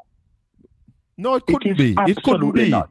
The PNP couldn't be the PNP. No, neither is the JLP. Bell, neither is the JLP. You're completely right about that, Mr. Bell. But what I'm saying is this, is that the PNP of then, about the morals and the integrity and the truth with what it stands for, it is no more. That is your opinion, and that's something that we can discuss. My opinion is that the JLP is not the JLP of yesteryear. In fact, I would say to you, hold on, I would say to you that what we have governing Jamaica now, I would even call them JLP, I call them a band of corrupt people. No, Mr. Bell, you cannot just blatantly say a band of corrupt people because that's my opinion. Okay, well, that's true. Let me respect your opinion. But look at it this way, Mr. Bell. You see? Are you hearing me? Yeah, man, loud and clear. So, Mr. Bell, what I'm saying, you see, is this. That the PNP of yesterday is not the PNP today. The JLP of yesterday is not the JLP of today. But you can clearly see the difference between the PNP and the JLP. Of course, I agree. That big difference. We have an agreement on that. Major difference. Me tell you major difference. But let me tell you, you cannot compare a Mark Golding with an Andrew Wellness. Talk to me. Not in this day and age. Talk to me. You cannot put them in the same category. No, not at all. Because Mark Golding, and you are aware of this, but maybe you won't agree with me on the air. But you are well aware that Mark Golding is best friend and others all disrupt the process and the integrity of the PNP, and it is clear and people are seeing it.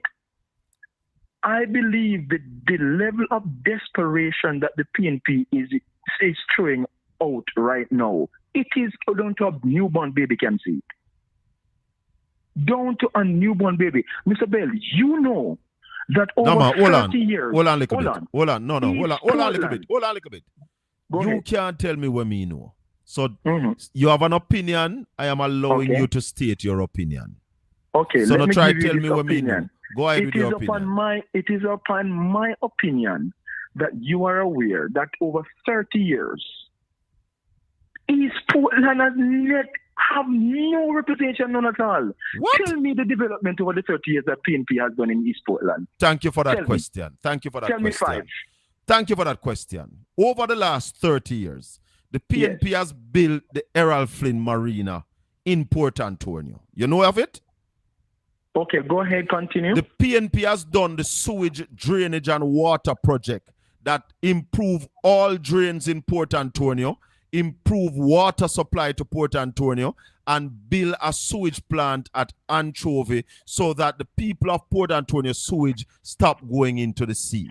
How much that, Magan? That's 3. Go ahead. That's continue. 3. The PNP has built the Norwich Heights housing development. They have built the Drapers housing development, Drapers Heights. They have built the Fair Hill scheme. They have built the scheme in Fair Prospect. They have built the Anchovy scheme. You want more? The PNP has done the road from Negril into Port Antonio. So in terms of East Portland, we would have gotten from Rio Grande Bridge to Bryans Bay. The PNP has built the Boston Primary School, which was built in recent time. The PNP has built the Kenwright Primary School. The PNP has built the Bellevue Primary School. You want more? The PNP has done the road from Port Antonio to Moortown. You want more? And that's all. Oh, Mr. Bell, and that's all 30 years? No, man, I'm not done. May I ask you how much that me gone? Mr. Bell. You say me, hold on. You say me for name your 5 things. I'm going to name your 8. Mr. Bell, but all that you're saying, no. You see all that you're saying? Yes. Do you think well-thinking Jamaicans right now, listening to you, will have the foreknowledge of all that you're saying? Will have the what? Foreknowledge of what you're saying? If they have the foreknowledge, so if they knew that before I said it? Yes. A lot of people would have.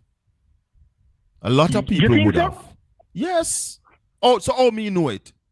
Mr. Bell. And another first me attack them here. That's what I'm showing you. The Andrew Holness administration is reforming the all points around Jamaica, and it is visible. Hold on. So those things that I talk about a while ago, they are not visible. Port Antonio still flood out, right? No. No? That's what I just said. What are you talking about? When was the last time Port Antonio flood out? I was in Port Antonio a couple weeks ago, and the rain fell. And it flooded out? Of course. Where? Right around where the gas station is to the bus. I think that's the bus park behind there, sir. Oh, God. You have to be skipping water all over. Then so that's anytime not rainfall water upon road, brother, it not flood out. Port Antonio used to flood out. Listen, no. There was a time when rainfall in Port Antonio, you can't drive, go nowhere. No, the way you are saying, no water should have been on it. What do you mean no water should be upon it? All that you have said, you just mentioned a while ago, are not perfect things. They were not maintained. They are not being maintained. Then hold on, who in a power for the last 8 years? No, who in a power for the last? So who must maintain it? Keep doing, Mr. Bell. So who must maintain it? 30 years of neglect 8 years cannot cover all of that. It's not cover. We're talking about maintenance. That's what you just said. They are not being maintained. And you just say it, I know me say it. You say they are not being maintained. The GLP has been in power for 8 years straight. Who must maintain it? Yeah, but I think the JLP is strategically doing what they should to lead up to those things. There are more issues in that constituency need to be fixed, more than what you're saying. What are the issues in the constituency that needs to be fixed? You guys say so much. May I ask you, because you behave like you're the East Portland, what are the issues that need to be fixed? Portlander. I'm a pass buyer. Then you know if you shut up, man. You don't know the place then, I can't shut up. No, then you don't know the place. You don't know the place. Because you asked me to name your 5 things where the PNP do in the last 30 years. Me name your 8. No, I don't. Me no born at them time. Some would know. In at them time there, the Norwich housing scheme still people still have house in there, so it new. The Fair Prospect, Prospect housing scheme still. May I ask you a question? May I ask you one question? Tell me 4 things what Darrell Vaz do at West Portland. 4. Oh my gosh. Me not ask you 5. Tell me 4. Well, no, me no come from West either. Someone could tell what Daryl do over there, but I know personally. You hear me? You hear me? Yeah, man, me I hear you loud and clear. I can't tell you what Daryl do, right? I am from Portland, but I don't live there. Cool, but I pass through from time to time. But listen to me, I say. The JLP both east and west in Portland. I think the people are getting a level of representation. You see, that's why they keep voting for them. You talk with gut feelings, don't? No, not at all. So we are talking about, because you're not no facts. What you mean? They not say name me 4 things what Daryl do at West Portland and you can't name it. No, me not live there. So you're not no facts, brother. You. So you challenge me and you're not no facts. Get somebody who have the facts to challenge me. But anyway, no, it's not a challenge, Mr. Bell. It's not a challenge. I have respect for you. So we're not challenging one another. Oh, you mean? Me like I challenge. Want to touch a point. No, me not depend on that.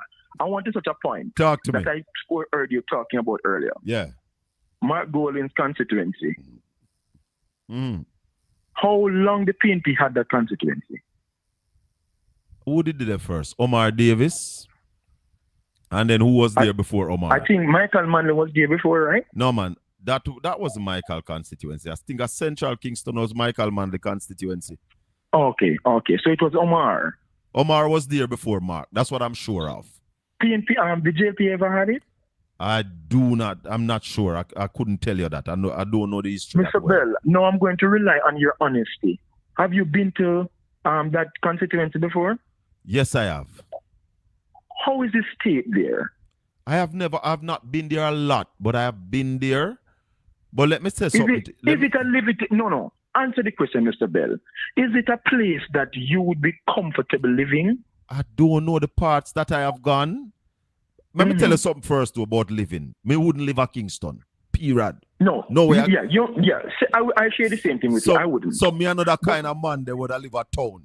Me not like big cities. Me not like city life. I don't like it either. But Mr. Bell, be honest with me now. The state, and we have seen pictures, we have seen recent pictures of the levity of the zinc fence, the deplorable gully situations and all of that. For the leader of the opposition? Hold on there. How much better is West Kingston? No, Mr. Bell, how much better is West Kingston? Don't tell me no. No, we are talking about that constituency. Yeah, man. You are talking about that constituency. All right, yeah. I am talking about that constituency. So I am saying to you, I don't know the constituency. No, me want you to come to me with the logical truth, Mr. Bell. But what I'm saying, be honest with yourself and be honest with your listeners. That place is disgusting when I look at it. You know it well? And you know why? You know the place well? No. Me never go there yet. Then, brother, quiet then, man. Because no, let me tell you something. Hold on a little bit. I heard the Prime Minister said something that is very important. The Prime Minister said a lot of people don't know the relationship between MP and their constituency. So we might look at a constituency and we not comfortable with how it look. But the people who are living there may be happy and comfortable with the member of parliament. To tell you, no, that's exactly what I'm going to tell before I leave. I'm going to leave, but before I leave, this is what I just touched the point. The point I'm trying to make is this: the PNP loves when people live like that. Have a good night. All right, my brother. I don't know about PNP love when people live like that because, as I said to the caller, I have been to the Comrade Leader constituency a couple of times. I've been there at a meeting. I'm a drive through aspects of it. I don't know the constituency that well to say that part here in there and that part there in there. Me don't know them place there that well. Yeah? I don't know how the people them live, how comfortable they are. But I know one thing, that the relationship with those people and the Comrade Leader, you can't go between them. The relationship is tight. They love him like food. They must know why them love him. Me no know.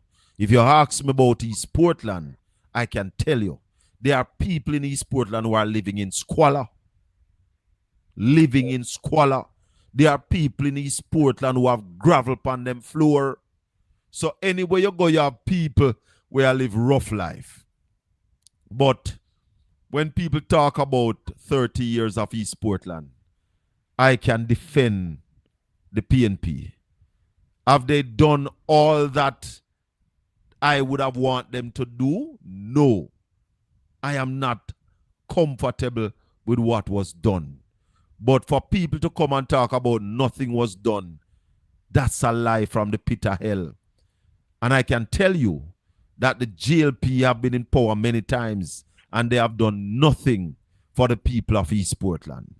Nothing. The present member of parliament fixed a couple of roads.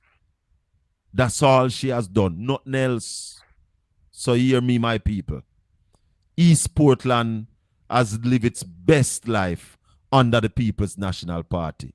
And only the PNP have East Portland at heart. Because the people who are here, they are not from East Portland. Them no really business with we. They are looking after themselves. So they do what they need to do to win an election. That's all they do. They can win the election, but they never win the hearts of the people. They know them win them election. And time come for a change, and the change will happen. This has been the Colin Bell Show. The views expressed are not necessarily those of Native Broadcasting, but those of the host and the callers. I want to thank Father Jacko in the studio of Styles FM. I want to thank Dr. Peter Phillips for gracing us with his presence tonight. It has been a pleasure talking to a senior statesman. I want to thank the people at Caribbean Radio, and I implore you to join me Saturday morning live right here on Portland Spice TV, where we welcome all callers. Call me with respect and make we have some discussion. This is Colin Bell saying to you, may the good Lord continue to bless and keep you. Make his face shine upon you and be gracious unto you. The Lord lift up his light and give you his peace, now and forevermore. Until we meet again, one love. Thank you, Father Jacko. Styles FM Radio, Portland's biggest, hottest radio station. Trust me. Styles FM's hottest radio station. Styles FM. Yes, yes.